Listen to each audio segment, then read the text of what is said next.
Hi friends, Padmas mini കിച്ചണിലേക്ക് എല്ലാവർക്കും ഒരിക്കൽ കൂടി സ്വാഗതം.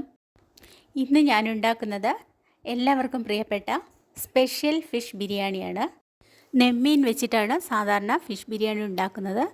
സൂപ്പർ ടേസ്റ്റിയായ ഈ ബിരിയാണി ഞാനിന്ന് തയ്യാറാക്കുന്നത് നാടൻ ചൂര കൊണ്ടാണ്. ഇനി തയ്യാറാക്കുന്നത് എങ്ങനെയാണെന്ന് നോക്കാം.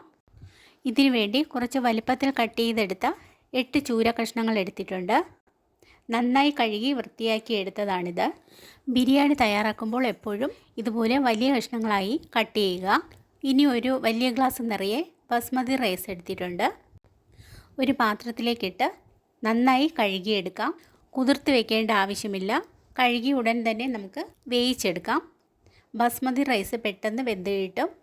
10 മിനിറ്റ് കൊണ്ട് നമുക്കിത് വേവിച്ചെടുക്കാം. അരി നന്നായി കഴുകിയെടുത്തിട്ടുണ്ട്.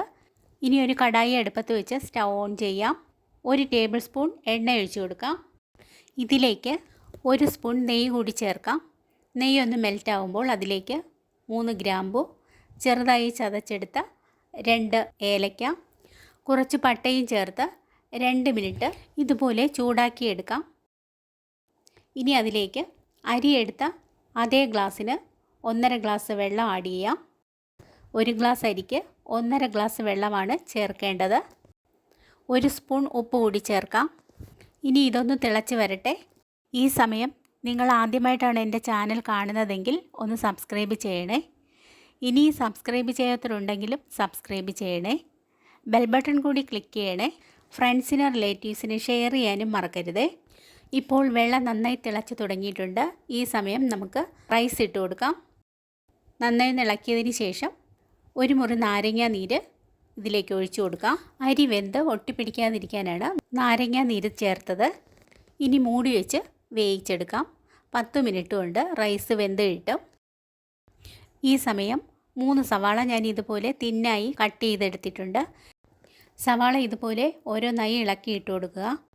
എണ്ണയിൽ ഫ്രൈ ചെയ്തെടുക്കുമ്പോൾ പെട്ടെന്ന് മൂത്ത് കിട്ടാൻ വേണ്ടിയിട്ടാണ് ഇതുപോലെ ഇളക്കിയിട്ട് കൊടുക്കുന്നത്.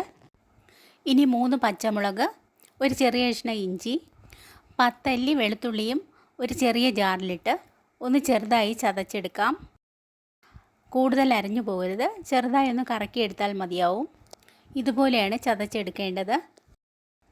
ഇനി മീഡിയം വലിപ്പത്തിലുള്ള നന്നായി പഴുത്ത 2 ടൊമാറ്റോ ഇതുപോലെ ചെറുതായി നീളത്തിൽ കട്ട് ചെയ്തെടുക്കാം.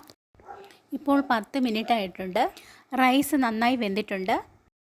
ഇനി ഒന്ന് ഇളക്കി കൊടുക്കാം. സ്റ്റൗ ഓഫ് ചെയ്തതിന് ശേഷം മൂടി വെച്ച് സ്റ്റൗവിൽ നിന്ന് മാറ്റി വയ്ക്കാം. ഇനി സ്റ്റൗ ഓൺ ചെയ്ത് ഒരു കടായി വെച്ച് കൊടുക്കാം.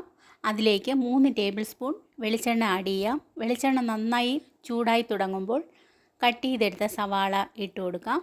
ഹൈ ഫ്ലെയിമിൽ സവാള നന്നായി മൂപ്പിച്ചെടുക്കാം. നന്നായിട്ട് ഫ്രൈ ആകുന്നത് വരെ ഇതുപോലെ ഇടയ്ക്കിടയ്ക്ക് ഇളക്കിക്കൊണ്ടേയിരിക്കുക. സവാള പെട്ടെന്ന് ഫ്രൈ ആയി കിട്ടാൻ വേണ്ടി 1 സ്പൂൺ ഉപ്പ് കൂടി ചേർത്ത് ഇളക്കി കൊടുക്കാം. നേരത്തെ റൈസ് വേവിക്കുന്ന സമയത്ത് 1 സ്പൂൺ ഉപ്പ് ചേർത്തിട്ടുണ്ടായിരുന്നു. സവാള ഇപ്പോൾ ചെറുതായി വാടി തുടങ്ങിയിട്ടുണ്ട്. ഗോൾഡൻ ബ്രൗൺ കളർ ആകുന്നതുവരെയാണ് സവാള ഫ്രൈ ചെയ്തെടുക്കേണ്ടത്. ഇപ്പോൾ നന്നായി ഫ്രൈ ആയിട്ടുണ്ട്. ഒരു ഗോൾഡൻ ബ്രൗൺ കളറായിട്ടുണ്ട്. ഇനി നമുക്ക് എണ്ണയിൽ നിന്നും കോരി മാറ്റാം. കറക്റ്റ് പാകത്തിന് ഫ്രൈ ആയി കിട്ടിയിട്ടുണ്ട്. നല്ല ക്രിസ്പി ആയിട്ടുണ്ട്. കയ്യിലെടുത്ത് ഇങ്ങനെ പ്രസ് ചെയ്യുമ്പോൾ പൊടിഞ്ഞു പോകുന്നതാണ് അതിൻ്റെ കറക്റ്റ് പരുവം. ഇനി ഒരു കടായി വെച്ച് സ്റ്റൗ ഓൺ ചെയ്ത് അതിലേക്ക് നേരത്തെ സവാള ഫ്രൈ ചെയ്തെടുത്ത് ബാക്കി വന്ന കുറച്ച് എണ്ണ ഒഴിച്ചു കൊടുക്കാം. ഏകദേശം 2 സ്പൂണോളം ഉണ്ടാവും. മീഡിയം ഫ്ലെയിം ആക്കിയതിന് ശേഷം ഇനി അതിലേക്ക് 4 ഗ്രാമ്പു, ചതച്ചെടുത്ത 3 ഏലക്ക, കുറച്ച് പട്ട എന്നിവ ചേർത്ത് 2 മിനിറ്റ് ചൂടാക്കാം. നേരത്തെ ചതച്ചെടുത്ത ഇഞ്ചി, വെളുത്തുള്ളി, പച്ചമുളക് അതിലേക്ക് ആഡ് ചെയ്ത് പച്ചച്ചുവ മാറുന്നതുവരെ ഒന്ന് ചൂടാക്കാം. ഇപ്പോൾ പച്ചച്ചുവയൊക്കെ മാറി മൂത്തിട്ടുണ്ട്. ഇനി അതിലേക്ക് കട്ട് ചെയ്തെടുത്ത ടൊമാറ്റോ കൂടി ചേർത്ത് നന്നായി വഴറ്റിയെടുക്കുക. ടൊമാറ്റോ ഇപ്പോൾ നന്നായി വെന്ത് വഴണ്ടിട്ടുണ്ട്. ഈ സമയം നമുക്ക് പൊടികളെല്ലാം ചേർക്കാം. ലോ ഫ്ലെയിം ആക്കിയതിന് ശേഷം 1/2 സ്പൂൺ മഞ്ഞൾപ്പൊടി, 1/4 spoon Kashmiri chilli, 1/2 spoon garam masala, 3/4 spoon കുരുമുളക് പൊടിയും ആഡ് ചെയ്ത് നന്നായി ഇളക്കി യോജിപ്പിച്ച് പൊടികളുടെ പച്ചച്ചുവ മാറുന്നതുവരെ നന്നായി മൂപ്പിച്ചെടുക്കാം. ഇപ്പോൾ കളറൊക്കെ മാറി നന്നായി മൂത്തിട്ടുണ്ട്. ഈ സമയം നമുക്കിതിലേക്ക് 1 ഗ്ലാസ് വെള്ളം ഒഴിച്ചു കൊടുക്കാം. നന്നായി ഇളക്കി യോജിപ്പിക്കാം. ഗ്രേവി നന്നായി തിളച്ച് കുറുകി വരട്ടെ. ഇപ്പോൾ വെള്ളം വലിഞ്ഞ് കുറുകി തുടങ്ങിയിട്ടുണ്ട്. ഈ സമയം ഇതിലേക്ക് നേരത്തെ ഫ്രൈ ചെയ്തെടുത്ത സവാളയിൽ നിന്നും നേർ പകുതി എടുത്ത് ആഡ് ചെയ്ത് നന്നായി ഇളക്കി യോജിപ്പിച്ച് കൊടുക്കാം. ഫ്രൈ ചെയ്ത ഉള്ളി ആഡ് ചെയ്തതിന് ശേഷം തിളച്ച് വരുമ്പോൾ ഉപ്പിൻ്റെ പാകം നോക്കിയതിന് ശേഷം ഉപ്പ് കൂടുതൽ വേണമെങ്കിൽ ആഡ് ചെയ്യാം. 1/4 സ്പൂൺ ഉപ്പ് കൂടി ഞാൻ ചേർക്കുന്നുണ്ട്. ടോട്ടൽ 2.25 സ്പൂൺ ഉപ്പ് ചേർത്തിട്ടുണ്ട്. ഇനി ഗ്രേവിയിലേക്ക് മീൻ കഷ്ണങ്ങൾ ഇട്ട് കൊടുക്കാം. ഒരു തവിയുണ്ട്, പതിയെ ഇതുപോലെ ഇളക്കി കൊടുത്തതിന് ശേഷം മൂടി വെച്ച് വേവിക്കാം. 10 മിനിറ്റ് കഴിഞ്ഞ് മൂടി തുറന്ന് മീൻ കഷ്ണങ്ങൾ പൊടിഞ്ഞു പോകാതെ ഇതുപോലെ ഒന്ന് ഇളക്കി കൊടുത്ത് വീണ്ടും മൂടി വെച്ച് 5 മിനിറ്റ് കൂടി വേവിക്കാം. 5 മിനിറ്റ് കഴിഞ്ഞപ്പോൾ മീനെല്ലാം നന്നായി വെന്തിട്ടുണ്ട്. ഗ്രേവി നന്നായി കുറുകിയിട്ടുമുണ്ട്. ഇനി നമുക്ക് സ്റ്റൗ ഓഫ് ചെയ്യാം. സ്റ്റൗ ഓഫ് ചെയ്തതിന് ശേഷം കറിയുടെ മുകളിലായി കുറച്ച് റൈസ് ആഡ് ചെയ്ത് കൊടുക്കാം. റൈസിന് മുകളിലായി നേരത്തെ സവാള ഫ്രൈ ചെയ്ത് മാറ്റി വെച്ചിരുന്നതിൽ നിന്നും കുറച്ചെടുത്ത് ആഡ് ചെയ്ത് കൊടുക്കാം.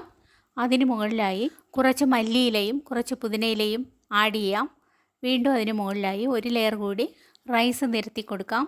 റൈസിന് മുകളിലായി ഫ്രൈ ചെയ്തെടുത്ത സവാള കുറച്ചുകൂടി ഇട്ട് കൊടുക്കാം. അതിന് മുകളിൽ കുറച്ച് മല്ലിയിലയും പുതിനയിലയും ആഡ് ചെയ്തതിന് ശേഷം 1 സ്പൂൺ നെയ്യ് കൂടി ചേർത്ത് 10 മിനിറ്റ് മൂടി വയ്ക്കാം. ഈ സമയം കൊണ്ട് നമ്മുടെ ഫിഷ് ബിരിയാണി നല്ല സെറ്റായി കിട്ടും. 10 മിനിറ്റ് കഴിഞ്ഞ് മൂടി മാറ്റുമ്പോൾ നമ്മുടെ ഫിഷ് ബിരിയാണിയുടെ സൂപ്പർ മണം. ഇപ്പോൾ നമ്മുടെ സൂപ്പർ ടേസ്റ്റിയായ ചൂര ഫിഷ് ബിരിയാണി റെഡി ആയിട്ടുണ്ട്. ഫിഷ് ബിരിയാണി ഉണ്ടാക്കി തുടങ്ങിയപ്പോൾ തന്നെ നല്ല മണമായിരുന്നു. ഇപ്പോൾ അതിലും ഉഗ്രൻ മണമാണ്. അതുപോലെ തന്നെ നല്ല ടേസ്റ്റുമാണ്. നമുക്കിനി ഒരു സെർവിങ് പ്ലേറ്റിലോട്ട് മാറ്റാം. 3 പേർക്ക് കഴിക്കാനുള്ള ക്വാണ്ടിറ്റി ഉണ്ട്.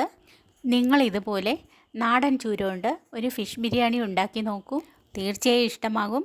പറഞ്ഞറിയിക്കാൻ പറ്റാത്ത ടേസ്റ്റാണ്. നിങ്ങൾ ഉണ്ടാക്കി കഴിച്ചാലേ ഇതിൻ്റെ യഥാർത്ഥ ടേസ്റ്റ് അറിയത്തുള്ളൂ. സൂപ്പർ ടേസ്റ്റാണ്. കുട്ടികൾക്കൊക്കെ വളരെ ഇഷ്ടമാകും. 2 സ്പൂൺ നെയ്യ് മാത്രമേ ഞാൻ ചേർത്തിട്ടുള്ളൂ. എല്ലാവർക്കും കഴിക്കാൻ പറ്റിയ ഒരു ഉഗ്രൻ ഫിഷ് ബിരിയാണിയാണിത്. ഈ റെസിപ്പി നിങ്ങൾക്ക് ഇഷ്ടമായോ?